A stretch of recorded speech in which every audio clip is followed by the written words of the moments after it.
Sometimes when we know deep down that we should do something, whether it be starting a new goal, making a career change, or even just going up and speaking to that girl, for whatever reason, we decide to delay the inevitable and never actually do it. And this all comes down to something known as procrastination, or another way to say this is analysis paralysis. Because sometimes, especially as dudes, we actually overthink things in a very logical way to really make sense of every little decision that we're going to do, whether it's we decide to go into this niche or that niche for our business, or do this workout split or that workout split for our workout routine, or whether we should hang out with this mate on Saturday or that mate on Sunday. And we overthink things logically too much. And there's always a time and place to think logically and think clearly and think effectively. Of course, you must do that. And it feels really smart to do that. It feels really smart to really think things through and to give things a really good thought. But sometimes, especially as men, this can be the thing that is holding us back the most. Because some of these reasons as to why we haven't started that new business or started this new sport or gone up to speak to this girl, or even given us a chance to start speaking to girls or whatever it is because we feel like maybe we're not ready or whatever it is. These very logical and very factual answers are often just our excuses or our fears of failure masked as overly logical excuses. Because most of the time when we are procrastinating and when we are overthinking a decision and we're thinking about a decision for 2 weeks, we've thought about, do we stay with our group of friends or do we leave our group of friends? Do we stay in this business or do we change business? Do we pursue a new career?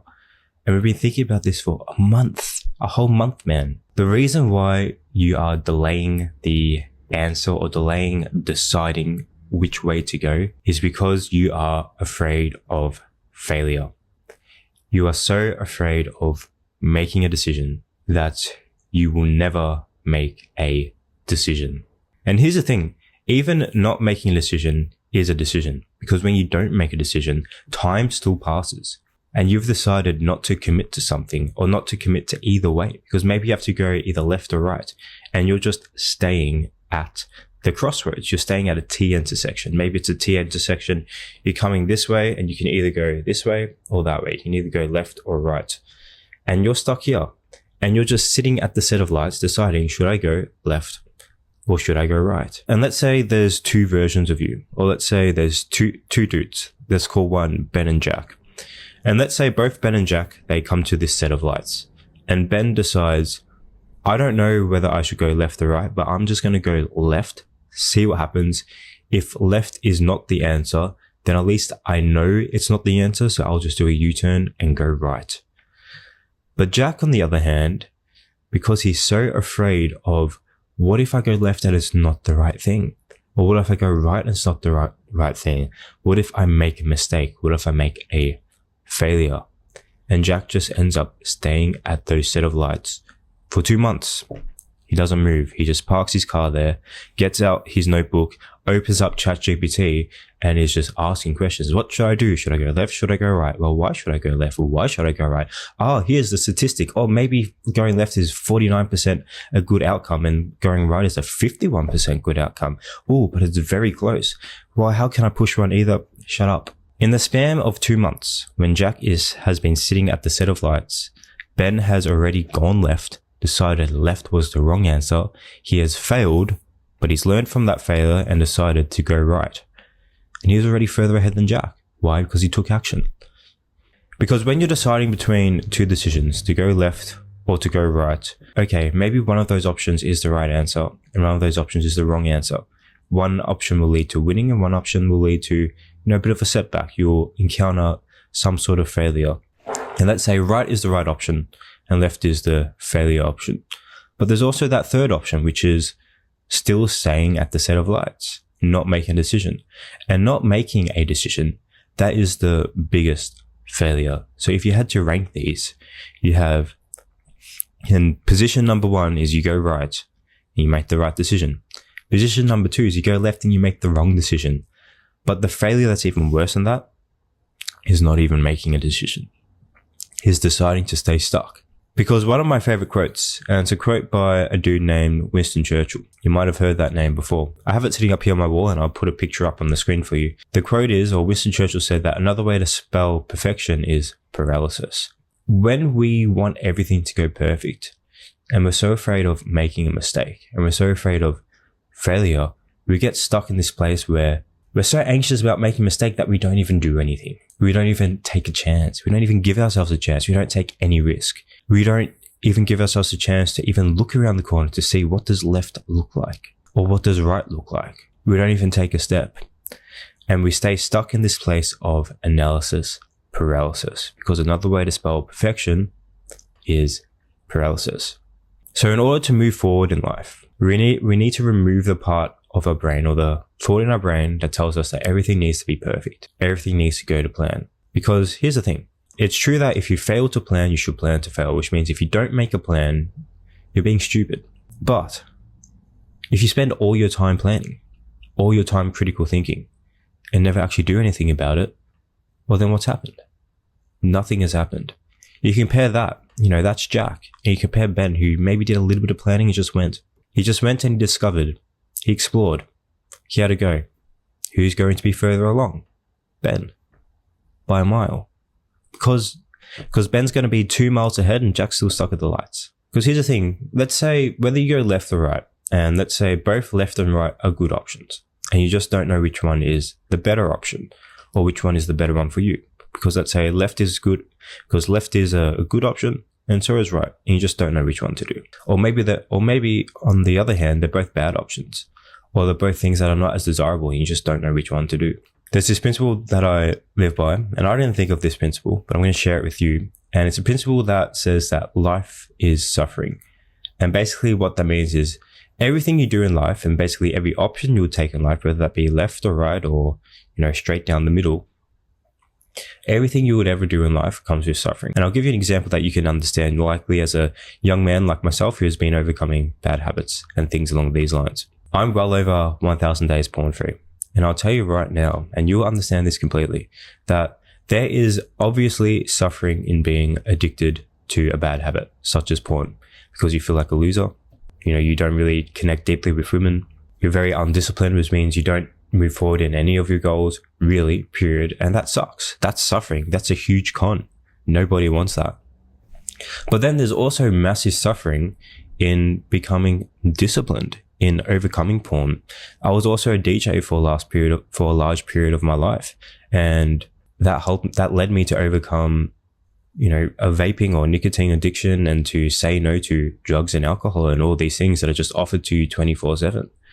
Now, I understand wholeheartedly when I was in the midst of addiction with vaping and, when I'd have big nights and stuff, there's huge levels of suffering because you have things such as come downs, you have hangovers. And again, you're just addicted to something. Something is in control of your life. I couldn't go a day. I couldn't even go 10 minutes without puffing on some nicotine, puffing on a vape. There's huge suffering in that.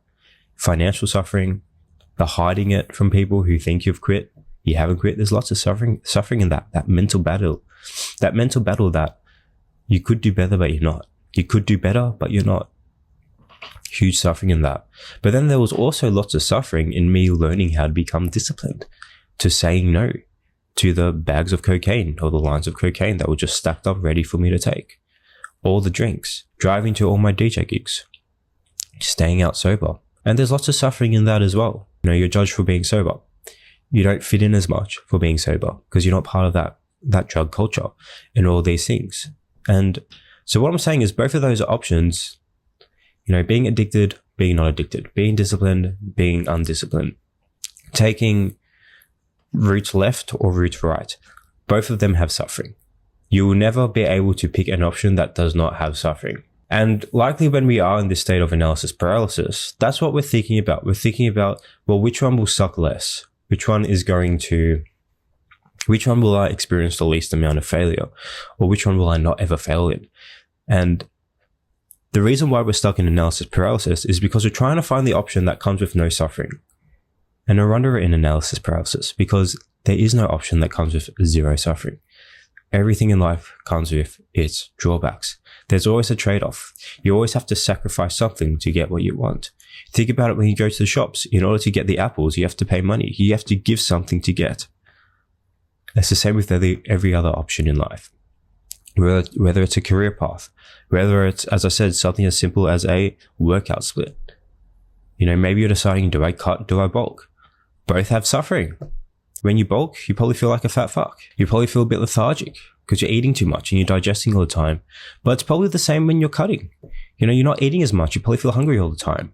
Both come with suffering. It doesn't matter. Choose the one that's better for you in this current point in time. And here's a really good trick, and here's what I'd recommend, is pick the suffering you're willing to go through. Pick the suffering you're willing to go through. And we'll go back to that basic addiction or that overcoming a bad habit example. So let's say porn. So you can either stay addicted to porn for the rest of your life. So let's say you're coming to a crossroads, and going left is being addicted to porn for the rest of your life, and going right is overcoming porn for good. Both of those have suffering. So now you can ask yourself, would I rather suffer through a lifetime of porn addiction, a lifetime of no connection, a lifetime of undiscipline where not only am I addicted to porn, but I'm not achieving my financial goals, my health goals? Because first of all, I have no energy because I'm wasting it jacking off all the time, but I'm just being an undisciplined person, and that identity or that self-image of being undisciplined will just bleed into every other area of my life. Would I rather suffer through that for a lifetime? Or would I rather suffer through maybe 6 months or even a year of learning how to become disciplined? And then even there, it's a lifetime of remaining disciplined, of saying no to lust and saying yes to perhaps your woman for the rest of your life, and no to the constant access to pleasure you have all the time just on your phone and things along these lines. And you just get to decide which one would you rather go through, which suffering would you rather go through. Because here's the thing. You can prioritize your fears and you can prioritize your suffering. So suffering and fears pretty much is the same thing. Because let's say, as I said, with DJing, maybe I was afraid of being judged for not drinking and things along those lines. But I was also afraid of being a loser for the rest of my life and being undisciplined and being 10 years down the track, still being a loser, still being someone who vapes, still being someone who drinks and all these things uncontrollably. And you can prioritize, here's fear 1, being addicted for the rest of my life, and here's fear 2, being judged by people. And you get to decide which one is more scary for you. For me, it was more scary being a loser for the rest of my life than being judged by a bunch of people in the nightlife industry, potentially. The potential for that, I'm not even sure if that happened. It might have happened behind my back, but I didn't feel it as much. It wasn't even that scary. You can prioritize your fears. You can prioritize what's more scary. Because as I said, option left has things that you'll be afraid of doing. Option right will have things that you're afraid of doing. And you can just prioritize, what's more scary? Or which fear am I more willing to go through? And one of my favorite quotes, I heard this from Chris Williamson on his podcast, Modern Wisdom. I just saw it on an Instagram reel. I'm not sure if it's his quote or someone else's quote that he was quoting. It's something along the lines of, change happens when the pain of staying the same becomes greater than the pain of making a change. So change happens when the pain of staying the same becomes greater than the pain of making a change. That's prioritizing your fears. You're now more afraid of being who you are than making a change. So now you're going to make a change. And that's what you need to do. And the final thing I'm going to touch on, which is actually the title of this video, I haven't even talked about it yet, is this concept of the time will pass anyways. Because maybe you're thinking you want to make a career change, or even you want to make a sport change, you want to try a different sport, because you can see that being the more fulfilling thing in your life, or the thing that's more purposeful, but you've never done it before. And maybe you've played soccer for 15 years of your life, but you want to try doing martial arts, and you realize you're 15 years behind, and it might take you 5 years or even 10 years to really perfect the art of martial arts, for example. And you might even think about this for business. Maybe you've committed to a career and you want to change, and you realize it might take you 5 years to do the university degree or to learn the skills from a mentor, things along those lines. Or it's that thing of, it might take you 5 years for your business to actually start getting really recognized, or whatever it is. Or even if it's 2 years or 1 year, just that time duration of how long it might take for us to achieve our goals can be something that is highly unmotivating, something that motivates us to not do it. What I want to tell you is the time will pass anyways. Who cares if it will take you 10 years to get your dream physique? And then you might think, well, is it even worth it? In 10 years time, I'll be 30. In 10 years' time, I'll be 32. I want the physique now. That's not going to help me not having it now. But here's the thing, the time will pass anyways. In 10 years' time, you'll either have it or you won't. So you might as well go for it now. You might as well show up now, because you will either have it or you won't, because the time will pass anyways. If it takes you 6 years to get to a certain goal, in 6 years' time, you'll either have it or you won't.